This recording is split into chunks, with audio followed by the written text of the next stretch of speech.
Friends, ಎಲ್ಲರಿಗೂ ನಮಸ್ತೆ. ಹಾಗೆ ಟ್ಯಾರೋ ಲೈಫಿಗೆ ನಿಮ್ಮೆಲ್ಲರಿಗೂ ಸ್ವಾಗತ. ಸೊ ಯಾರೆಲ್ಲ ಫಸ್ಟ್ ಟೈಮ್ ಚಾನಲ್ನ ನೋಡ್ತಾ ಇದ್ದೀರಾ, ಚಾನಲ್ಗೆ ಸಬ್ಸ್ಕ್ರೈಬ್ ಆಗಿ ಹಾಗೆ ಬೆಲ್ಲೈಕನ್ನ ಪ್ರೆಸ್ ಮಾಡಿ. ಮತ್ತು ಯಾರೆಲ್ಲ ರಿವಿಸಿಟರ್ಸ್ ಇದ್ದೀರಾ ನಿಮ್ಮೆಲ್ಲರಿಗೂ ಟ್ಯಾರೋ ಲೈಫಿಗೆ ಸ್ವಾಗತ.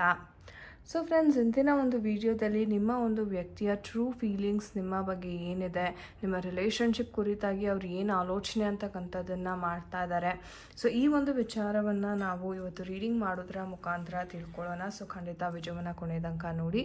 ಆ್ಯಂಡ್ ಗೈಸ್, ಇದು ಒಂದು ಜನರಲ್ ಟೈಮ್ಲೆಸ್ ರೀಡಿಂಗ್ ಆಗಿರುತ್ತೆ. ಸೊ ನಿಮಗೆ ಯಾವ ವಿಚಾರಗಳು ರೆಸೊನೇಟ್ ಆಗುತ್ತೆ ಖಂಡಿತ ನೀವು ಕನ್ಸಿಡರ್ ಮಾಡಿ. ಇನ್ನು ಯಾರಿಗೆಲ್ಲ ಪರ್ಸ್ನಲ್ ರೀಡಿಂಗಿನ ಅವಶ್ಯಕತೆ ಇದೆ, ಸ್ಕ್ರೀನ್ ಮೇಲೆ ಕಾಣ್ತಕ್ಕಂಥ ನಂಬರ್ಗೆ ವಾಟ್ಸಪ್ ಅಥವಾ ಕರೆ ಮಾಡಿ ನೀವು ನಿಮ್ಮ ಟೈಮ್ ಸ್ಲಾಟ್ಸ್ ಅಂತಕ್ಕಂಥದ್ದನ್ನ ಬುಕ್ ಮಾಡ್ಕೋಬೇಕಾಗತ್ತೆ. ಆ್ಯಂಡ್ ಇದು ಬಂದು ನಮ್ಮ ಇನ್ಸ್ಟಾಗ್ರಾಮ್ ಪೇಜ್ ಲಿಂಕ್.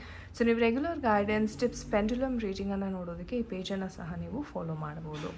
ಸೊ ಬನ್ನಿ ಕ್ವಿಕ್ಕಾಗಿ ವಿಡಿಯೋ ಶುರು ಮಾಡೋಣ. ಇವತ್ತು ನಾನು ನಿಮಗೆ ಟೈಮಿಂಗ್ ಟ್ಯಾರೋ ಸಹ ಶೇರ್ ಮಾಡ್ತಾ ಇದ್ದೀನಿ along with the angel messages. So let's connect to the energies. So ನಿಮ್ಮ ಒಂದು ವ್ಯಕ್ತಿಯ ಹೆಸರು, ಡೇಟ್ ಆಫ್ ಬರ್ತ್ನ ಮೈಂಡಲ್ಲೇ ಚಾಂಟ್ ಮಾಡ್ಕೊಳ್ಳಿ. So let's connect to the energies. ಅವರ ಒಂದು ಟ್ರೂ ಫೀಲಿಂಗ್ಸ್ ಯಾವ ರೀತಿ ಇದೆ, ಓಕೆ, ನಿಮ್ಮ ಒಂದು ಪರ್ಸನಿನ ಟ್ರೂ ಫೀಲಿಂಗ್ಸ್ ನಿಮ್ಮ ಬಗ್ಗೆ ಯಾವ ರೀತಿ ಇದೆ. Okay, so we have the king and the knight energy. So let's see ನಿಮ್ಮ ಒಂದು ವ್ಯಕ್ತಿಯ ಟ್ರೂ ಫೀಲಿಂಗ್ಸ್ ಯಾವ ರೀತಿ ಇದೆ. So we have the page of swords. Okay, and any more energies? Okay, we have the queen energy ಬರ್ತಾ ಇದೆ, as you can see. Okay, and we have the justice card, and we have the chariot card. All right, and we have, okay, these two, empress, and we have, okay, emperor card saha barta ide. Okay, so we have the hanged man and the empress and emperor. Okay, so these are the energies. And at the bottom of the deck ನೋಡೋದಾದ್ರೆ guys, I have page of pentacles. So ಎಲ್ಲೋ ನಿಮ್ಮ ಒಂದು ವ್ಯಕ್ತಿ ಬಹಳ ಒಂದು confusion ಸ್ಟೇಟಲ್ಲಿದ್ದಾರೆ.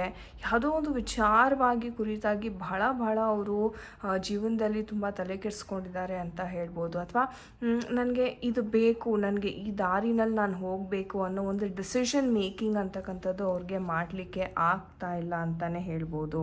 Okay, and C V have the chariot card also. ಒಂದು ರೀತಿ ಹೇಳೋದಾದರೆ, ನಾನು ಎಲ್ಲಿ ಹೋಗಬೇಕು, ಯಾವ ದಾರಿಯನ್ನು ಹೋಗಬೇಕು, ಈ ಯಾವ ದಾರಿಯಲ್ಲಿ ಹೋದರೆ ನನ್ನ ಕೆಲಸ ಅಂತಕ್ಕಂಥದ್ದು ಆಗುತ್ತೆ. ಸೊ ಇದರೆಲ್ಲದರ ಒಂದು ಕನ್ಫ್ಯೂಷನಲ್ಲಿ ಅವರು ಕೂತಿದ್ದಾರೆ ಅಂತ ಹೇಳ್ಬೋದು. ಓಕೆ, ಆ್ಯಂಡ್ ನಿಮ್ಮ ಒಂದು ಪ್ರೀತಿ ವಿಚಾರ ಬಂದಾಗ, ನಿಮಗೆ ಈ ಪ್ರೀತಿಯಲ್ಲಿ ತುಂಬ ಸ್ಟಕ್ ಎನರ್ಜೀಸ್ ಕಾಣ್ತಾ ಇದೆ. ನಿಮಗೆಲ್ಲೋ ಅನ್ನಿಸ್ತಾ ಇದೆ, ನನಗೆ ಒಂದು ನ್ಯಾಯ ಅಂತಕ್ಕಂಥದ್ದು ಸಿಗ್ತಾ ಇಲ್ಲ ಈ ಒಂದು ರಿಲೇಷನ್ಶಿಪ್ಪಲ್ಲಿ. ಓಕೆ, ಅಥವಾ ನೀವೇನು ಎಕ್ಸ್ಪೆಕ್ಟ್ ಮಾಡಿರ್ತೀರ ಆ ಪರ್ಸನ್ ಆ ಒಂದು ಫೀಲಿಂಗ್ಸ್ಗೆ ಸರಿಯಾಗಿ ರೆಸ್ಪಾಂಡ್ ಮಾಡದೇ ಇದ್ದಾಗ, ಓಕೆ, ನಿಮಗೆ ನೋವು ಆಗೋವಂಥದ್ದು. ಒಂದು ಕೆಲವೊಮ್ಮೆ ಅಂತೂ ಅವರು ಯಾವುದೇ ಒಂದು ಎಮೋಷನ್ನ ಸಹ ಅವರು ಎಕ್ಸ್ಪ್ರೆಸ್ ಮಾಡೋದಕ್ಕೆ ಹೋಗಲ್ಲ. ಆ್ಯಂಡ್ ಪರ್ಸನ್ ತುಂಬ ಡಾಮಿನೇಟಿಂಗ್ ಇದ್ದಾರೆ. We have the sword energy here, that king of swords ಬಂದಿರೋದ್ರಿಂದ ತುಂಬ ಸ್ಟ್ರಿಕ್ಟ್ ಇದ್ದಾರೆ ವ್ಯಕ್ತಿ. ಒಂದು ರೀತಿ ತುಂಬ ಹೆಡ್ ಸ್ಟ್ರಾಂಗ್ ಪರ್ಸನ್ ಅಂತ ಹೇಳ್ಬೋದು. ಸೊ ಏನೇ ಒಂದು ಮಾಡಿದ್ರೂ ಅವ್ರಿಗೆ ಯಾರು ಕ್ವೆಶನ್ ಮಾಡಬಾರ್ದು, ಅಥವಾ ಯಾಕೆ ಈ ಥರ ಅಂತ ಯಾರು ಪ್ರಶ್ನೆ ಅಂತಕ್ಕಂಥದ್ದು ಮಾಡೋಕ್ಕೆ ಹೋದರೆ ಬಹಳ ಸಿಟ್ಟಿಗೆ ಇರ್ತಾರೆ ಅಂತ ಹೇಳ್ಬೋದು. ಆ್ಯಂಡ್ ಒಂದು ರೀತಿ ಹೇಳೋದಾದ್ರೆ ಲೈಫಲ್ಲಿ ಇವ್ರಿಗೆ ತುಂಬ ಲೈಕ್ ನನಗೆ ಅನಿಸೋ ಪ್ರಕಾರ ಒಂದು ಹಣಕಾಸಿನ ವಿಚಾರ ಆಗಿರ್ಬೋದು, ಪ್ರೀತಿಯಲ್ಲಿ ಹೇಗೆ ನಾನು ಮುಂದೆ ಹೋಗಬೇಕು ಅನ್ನೋ ಒಂದು ಕನ್ಫ್ಯೂಷನ್ ಸಹ ಇವ್ರಿಗೆ ಬಹಳಷ್ಟು ಇದೆ. ಆ್ಯಂಡ್ ಎಲ್ಲೋ ಪಾಸ್ಟನ್ನ ಇಟ್ಕೊಂಡು ನಿಮ್ಮ ಪರ್ಸನ್ ತುಂಬ ಕೊರಗ್ತಾ ಇದ್ದಾರೆ. ಪಾಸ್ಟಲ್ಲಿ ನಡೆದಂಥ ವಿಚಾರಗಳನ್ನು ಅವರು ತುಂಬ ನೆನೆಸ್ಕೊಂಡು ಇಲ್ಲಿ ಕೊರಗ್ತಾ ಇದ್ದಾರೆ ಅಂತಲೂ ಇಲ್ಲಿ ಕಾಣಿಸ್ತಾ ಇದೆ. ಆ್ಯಂಡ್ ಅದನ್ನು ಒಂದು ರೀತಿ ಹೇಳೋದಾದರೆ ಮನಸ್ಸು ಬಿಚ್ಚಿ ಮಾತಾಡ್ತಾ ಇಲ್ಲ. ಅಥವಾ ನಿಮ್ಮ ಇವರ ಪಾಸ್ಟ್ ಬಗ್ಗೆ ಯಾರ ಹತ್ರನಾದರೂ ಶೇರ್ ಮಾಡಿದ್ರೆ ಮನಸ್ಸೊಂದು ರೀತಿ ಹಗುರ ಆಗುತ್ತೆ. ಅಥವಾ ಏನು ನಡೀತಾ ಇದೆ ಇವರ ಒಂದು ಲೈಫಲ್ಲಿ, ಸೊ ನಿಮ್ಮ ಜೊತೆ ಶೇರ್ ಮಾಡೋದಾಗಿರ್ಬೋದು. ಓಕೆ, ಈ ಥರ ಪ್ರಾಬ್ಲಮ್ಸ್ ಇದೆ ನನಗೆ, ಈ ಒಂದು ಫೇಸಲ್ಲಿ ನಾನು ಸಿಕ್ಕಾಕೊಂಡಿದ್ದೀನಿ. ಸೊ ಇವರು ಹೆಲ್ಪನ್ನು ತೊಗೋಬೇಕಾಗತ್ತೆ. ಯಾಕಂದರೆ ಇಷ್ಟು ದಿವಸ ಅವ್ರು ಒಬ್ಬರೇ ಯುದ್ಧ ಮಾಡ್ಕೊಂಡು ಬರ್ತಾಯಿದ್ರು, ಯಾರ ಹತ್ರ ಏನೂ ಹೇಳ್ಕೊತಾ ಇರಲಿಲ್ಲ. ಆ್ಯಂಡ್ ಎಮೋಷ್ನಲಿ ಸಹ ತುಂಬಾ ಲೈಕ್ ಇಂಟ್ರೋವರ್ಟ್ ಅಂತ ಹೇಳ್ಬೋದು. ಅಂದರೆ ಇವ್ರ ಮೈಂಡಲ್ಲಿ ಮನಸ್ಸಿನಲ್ಲಿ ಏನು ನಡೀತಾ ಇದೆ ಅಂತ ಯಾರೂ ಹೇಳೋದಕ್ಕಾಗಲ್ಲ, ಅಂದರೆ ಅಷ್ಟು ಹೈಡ್ ಮಾಡ್ತಾರೆ ವ್ಯಕ್ತಿ. ಆ್ಯಂಡ್ ಒಂದು ರೀಸನ್ ಏನಪ್ಪ ಅಂತಂದರೆ, ಓಕೆ ಯಾರು ನನ್ನನ್ನು ಲೈಕ್ ನನ್ನ ಕಷ್ಟಗಳನ್ನು ಏನಾದ್ರು ಹೇಳ್ಕೊಂಡ್ರೆ ಅವ್ರು ನನ್ನನ್ನು ತುಂಬ ಜಡ್ಜ್ ಮಾಡ್ತಾರೆ, ಅಥವಾ ನನ್ನನ್ನು ವೀಕ್ ಅಂದ್ಕೊಂಡ್ಬಿಡ್ತಾರೆ. ಅದೇ ಆ ಒಂದು ಆ್ಯಟಿಟ್ಯೂಡ್ ಏನಿದೆ ಅದು ಇವ್ರನ್ನ ತುಂಬ ತುಂಬ ತಡೀತಾ ಇದೆ. ಆ್ಯಂಡ್ ಅಫ್ಕೋರ್ಸ್ ಇವರು ನೋಡ್ತಕ್ಕಂಥ ಒಂದು ಪರ್ಸೆಪ್ಷನ್ ಏನಿದೆ, ಓಕೆ ಜನ ಎಲ್ಲಿ ತಪ್ಪು ತಿಳ್ಕೊತಾರೆ, ಜನ ಎಲ್ಲಿ ನನ್ನನ್ನು ಜಡ್ಜ್ ಮಾಡ್ತಾರೆ, ಅಥವಾ ನಿಮ್ಮ ಹತ್ರ ಏನಾದರೂ ಒಂದು ವಿಚಾರನ ಹಂಚ್ಕೊಂಡಾಗ ನೀವೆಲ್ಲಿ ಇವರನ್ನು ಜಡ್ಜ್ ಮಾಡ್ತೀರಾ. ಸೊ ಈ ಥರ ಭಯ ಅಂತಕ್ಕಂಥದ್ದು ಬಹಳಷ್ಟು ಇದೆ ಇವ್ರಿಗೆ. ಅಂದರೆ ಇವರು ಒಬ್ಬರೇ ಅದನ್ನು ಡೀಲ್ ಮಾಡ್ತಾರೆ, ಎಷ್ಟೇ ಕಷ್ಟ ಆದರೂ ಬಿಟ್ಟರೆ ಯಾರ ಹತ್ರನಾದ್ರೂ ಶೇರ್ ಮಾಡ್ಕೊಳ್ಳೋಕ್ಕೆ ಹೋಗಲ್ಲ ಇವರು. ಆ್ಯಂಡ್ ತುಂಬ ಒಂದು ಕನ್ಫ್ಯೂಷನ್ಸ್ ಈಗ ಎಲ್ಲನೂ ನೋಡ್ತಾರೆ. ನನಗೆ ತುಂಬ ಡ್ಯುಯಲ್ ಮೆಂಟ್ಯಾಲಿಟಿ ಇದೆ, ಅಂದರೆ ಅದ ಇವನ್ ನಿಮ್ಮ ರಿಲೇಷನ್ಶಿಪ್ಪಲ್ಲೂ ಅಷ್ಟೇ ಇರಬೇಕಾ, ಮೂವ್ ಆನ್ ಆಗಬೇಕಾ, ಇದು ಬೇಕಾ ನನಗೆ, ತುಂಬ ಒಂದು ರೀತಿ ನೆಗೆಟಿವ್ ಡೌಟ್ಫುಲ್ ಸಿಚುವೇಶನ್. ಈ ಕಡೆ ತುಂಬ ನೆಗೆಟಿವ್ ಅಲ್ಲ, ಈ ಕಡೆ ತುಂಬ ಪಾಸಿಟಿವ್ ಅಲ್ಲ, ಡೌಟ್ಫುಲ್ ಸಿಚುವೇಶನ್ ಅಂತ ಹೇಳ್ತೀವಲ್ಲ. ಸೊ ಅಲ್ಲಿ ನಿಮ್ಮ ಪರ್ಸನ್ ತುಂಬಾ ಸಿಕ್ಕಾಕೊಂಡು ಒದ್ದಾಡ್ತಾ ಇದ್ದಾರೆ ಅಂತ ಹೇಳ್ಬೋದು. ಆ್ಯಂಡ್ ಇವ್ರು ಹೇಗಂದರೆ ಇವರ ಒಂದು ತಾಯಿಯ ಅಥವಾ ಯಾವುದಾದ್ರು ಒಂದು ಹಿರಿಯ ಮಹಿಳೆಯ ಒಂದು ಸಜೆಷನ್ ಅಥವಾ ಸಹಾಯವನ್ನು ಪಡೆದ್ರೆ ಇವ್ರಿಗೆ ಎಷ್ಟು ಅನುಕೂಲ ಅಂತಕ್ಕಂಥದ್ದಾಗುತ್ತೆ. ಬಟ್ ಏನಂದರೆ ಇವರು ತಮ್ಮ ಈಗೋವನ್ನು ಪಕ್ಕಕ್ಕಿಟ್ಟು ಸಹಾಯವನ್ನು ಕೇಳುವಷ್ಟು ಇವರು ಬದಲಾಗಬೇಕು, ಇವರ ಮೈಂಡ್ಸೆಟ್ ಬದಲಾಗಬೇಕು ಇಲ್ಲಿ. ಸೊ ನೋಡೋಣ ನಮ್ಮ ಏಂಜಲ್ಸ್ ಕಡೆಯಿಂದ ಯಾವ ಗೈಡೆನ್ಸ್ ಸಿಗ್ತಾ ಇದೆ ಈ ಒಂದು ವಿಚಾರದಲ್ಲಿ. ಸೊ ಏನು ಮಾಡ್ಬೋದು ಇವರು, ಮುಂದೆ ಏನಾಗಬಹುದು dear angels, please help us guide with the energies. ಮುಂದೆ ಏನಾಗ್ಬೋದು, ಯಾವ ನಿರ್ಧಾರವನ್ನು ಇವರು ಮಾಡ್ತಾರೆ. ನಾನು ಹೇಳಿದೆ ಹೆಲ್ಪ್ಫುಲ್ ಪೀಪಲ್ ಇದ್ದಾರೆ ಅಂತ. ಸೊ ಸಹಾಯವನ್ನು ಪಡೀರಿ ಅಂತಲೇ ಏಂಜಲ್ಸ್ ಹೇಳ್ತಾ ಇದ್ದಾರೆ. And look for a sign. Same thing angels are telling. And no card ಬರ್ತಾ ಇದೆ. ಇವರು ಎಲ್ಲಿವರೆಗೂ ತಮ್ಮ ಒಂದು ಮೈಂಡ್ಸೆಟ್ನ ಚೇಂಜ್ ಮಾಡ್ಯಾರೆ, ಈಗೋನ ಪಕ್ಕಕ್ಕಿಟ್ಟು ಸಹಾಯವನ್ನು ಕೇಳಿಕೊಂಡು ಇವ್ರು ಮುಂದೆ ಹೆಜ್ಜೆ ಹಾಕ್ತಾರಲ್ಲ. ಇವ್ರಿಗಂತೂ ಡಿಸಿಷನ್ ಮೇಕಿಂಗ್ ಮಾಡೋದಕ್ಕೆ ಬರೋದಿಲ್ಲ. ಅಂದರೆ ಇವ್ರಿಗೆ ಭಯ ಇದೆ, ನಾನೇನಾದ್ರು ತಪ್ಪು ಡೆಸಿಷನ್ ಮಾಡಿದ್ರೆ ಮತ್ತೆ ಪ್ರಾಬ್ಲಮ್ಸ್ ಅಂತಕ್ಕಂಥದ್ದು ಬರುತ್ತೆ. ಸೊ ಇವ್ರಿಗೆ ಆ ಭಯ ಅಂತಕ್ಕಂಥದ್ದಿದೆ.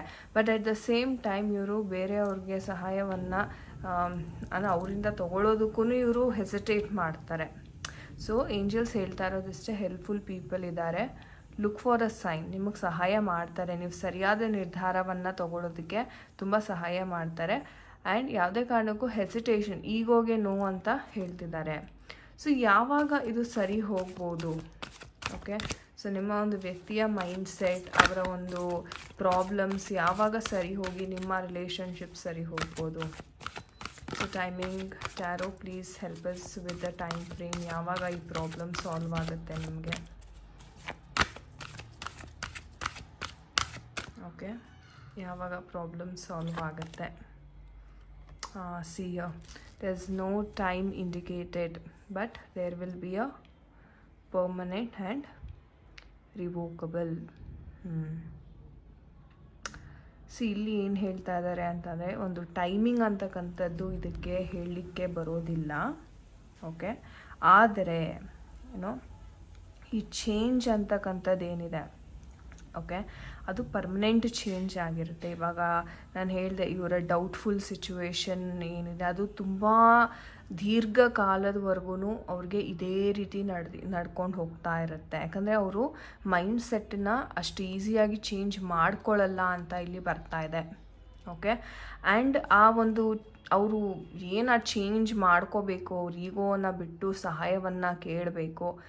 ಸೊ ಇದು ಎಲ್ಲೋ ಅವರು ತುಂಬ ಪೋಸ್ಟ್ಪೋನ್ ಮಾಡ್ತಾ ಇದ್ದಾರೆ. ಪೋಸ್ಟ್ಪೋನ್ ಮಾಡೋದ್ರಿಂದ ಇವ್ರಿಗೆ ಪ್ರಾಬ್ಲಮ್ ಅಂತಕ್ಕಂಥದ್ದು ಬರ್ತಾರೆ. ಸೊ ಇದು ತುಂಬ ದೀರ್ಘಕಾಲಕ್ಕೆ, at least 1 year 2 year for a long period of time ಅವರು ತಮ್ಮ ಆ್ಯಟಿಟ್ಯೂಡ್ನ ಚೇಂಜ್ ಮಾಡ್ಕೊಳ್ಳೋ ಥರ ಇಲ್ಲಿ ಕಾಣ್ತಾ ಇಲ್ಲ. So we didn't get the time.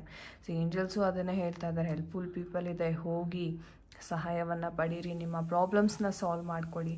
But ಈ ವ್ಯಕ್ತಿಯ ಒಂದು ಮನಸ್ಥಿತಿ ಏನಿದೆ ಅದು ಇಲ್ಲಿ ಮ್ಯಾಟ್ರ್ ಆಗುತ್ತೆ. ಬಟ್ ಆದಷ್ಟು ಹೀಲಿಂಗ್ ಮಾಡ್ಕೊಳ್ಳಿ. ಸೊ ನೀವು ಬಹುಶಃ ಕ್ಯಾಂಡಲ್ ಹೀಲಿಂಗನ್ನು ಮಾಡ್ಕೋಬೋದು, ಅಥವಾ ನೀವೇ ಕ್ಯಾಂಡಲ್ ಹೀಲಿಂಗ್ ಅವ್ರಿಗೆ ಮಾಡಿ ಕೊಡೋದ್ರಿಂದ ಸಹ ಅವರ ಮೈಂಡ್ಸೆಟ್ ಬೇಗ ಚೇಂಜ್ ಆಗಿ ಒಂದು ಪರಿವರ್ತನೆ ಅಂತಕ್ಕಂಥದ್ದು ಬರುತ್ತೆ ಅವರ ಒಂದು ಮೈಂಡ್ಸೆಟ್ಟಲ್ಲಿ. So I would suggest candle healing is the best ಈ ಥರ ಒಂದು ಸಿಚುವೇಶನ್ಗೆ. ಸೊ ಖಂಡಿತ ಕ್ಯಾಂಡಲ್ ಹೀಲಿಂಗ್ ಮಾಡಿಕೊಡಿ. ಹೇಗೆ ಮಾಡಬೇಕು ನಿಮಗೆ ಯೂಟ್ಯೂಬಲ್ಲಿ ಎಲ್ಲ ಕಡೆ ವಿಡಿಯೋಸ್ ಇದೆ, ಇಲ್ಲಾಂದರೆ ಖಂಡಿತ ನೀವು ನನ್ನನ್ನು ಕಾಂಟ್ಯಾಕ್ಟ್ ಸಹ ಮಾಡ್ಬೋದು ಕ್ಯಾಂಡಲ್ ಹೀಲಿಂಗ್ಗೆ. ಯಾವ ಥರ ಸಿಚುವೇಶನ್ ಇದೆ ಅಂತ ಒಂದು ಅಪಾಯಿಂಟ್ಮೆಂಟನ್ನು ಖಂಡಿತ ತೊಗೊಂಡು ನನಗೆ ಹೇಳಿ ಯಾವ ಥರ ಇದೆ ಪ್ರಾಬ್ಲಮ್ಸ್, ಯಾವ ಥರ ಹೀಲಿಂಗನ್ನು ಮಾಡ್ಕೋಬೋದು. ಯಾಕಂದರೆ ಇದು like most probably this is a permanent change ಅಂತ ಬರ್ತಾ ಇರೋದ್ರಿಂದ ಆದಷ್ಟು ನಾವು ಬೇಗ ಪ್ರಯತ್ನವನ್ನು ಪಡೋದು ಉತ್ತಮ. ಅಂದರೆ ಚೇಂಜ್ ಆಗೇ ಆಗುತ್ತೆ 100% ಅಂತ ನಾನು ಹೇಳಲ್ಲ, ಬಟ್ ನಮ್ಮ ಪ್ರಯತ್ನ ಅಂತಕ್ಕಂಥದ್ದನ್ನ ಸಹ ನಾವು ಪಡಲೇಬೇಕಾಗುತ್ತೆ. ಯು ನೆವರ್ ನೋ ಅಲ್ವಾ. ಸೊ ಹಾಗಾಗಿ ಇದಾಗಿತ್ತು ಗಾಯ್ಸ್ ಇವತ್ತಿನ ಒಂದು ರೀಡಿಂಗ್. ಐ ಹೋಪ್ ನಿಮಗೆ ಇಷ್ಟ ಆಗಿದೆ. ಆ್ಯಂಡ್ ಯಾರ ಜೊತೆಲ್ಲ ರೆಸೊನೇಟ್ ಆಯಿತು ಖಂಡಿತ ಕಮೆಂಟ್ ಸೆಕ್ಷನಲ್ಲಿ ತಿಳಿಸಿ. ಆ್ಯಂಡ್ ಇನ್ನು ಯಾರಿಗೆಲ್ಲ ಟ್ಯಾರೋ ಕಲಿಯುವ ಆಸಕ್ತಿ ಇದೆ, ನಮ್ಮ ಟ್ಯಾರೋ ಲೈಫ್ ಅಕಾಡೆಮಿ ಕಡೆಯಿಂದ ನಾವು ಕೋರ್ಸಸನ್ನು ಪ್ರೊವೈಡ್ ಮಾಡ್ತೀವಿ, ವಿತ್ ಸರ್ಟಿಫಿಕೇಷನ್ ಇರುತ್ತೆ. ಸೊ ಯಾರಿಗೆಲ್ಲ ಆಸಕ್ತಿ ಇದೆ ಖಂಡಿತ ನೀವು ಜಾಯ್ನ್ ಆಗ್ಬೋದು. So thank you so much for watching this video. ನಾನು ನಿಮಗೆ ಸಿಗ್ತೀನಿ ಮುಂದಿನ ವಿಡಿಯೋದಲ್ಲಿ ಫ್ರೆಂಡ್ಸ್. ಅಂಟಿಲ್ ದೆನ್ ನಿಮ್ಮೆಲ್ಲರಿಗೂ ನಮಸ್ತೆ. ಹರೇ ಕೃಷ್ಣ.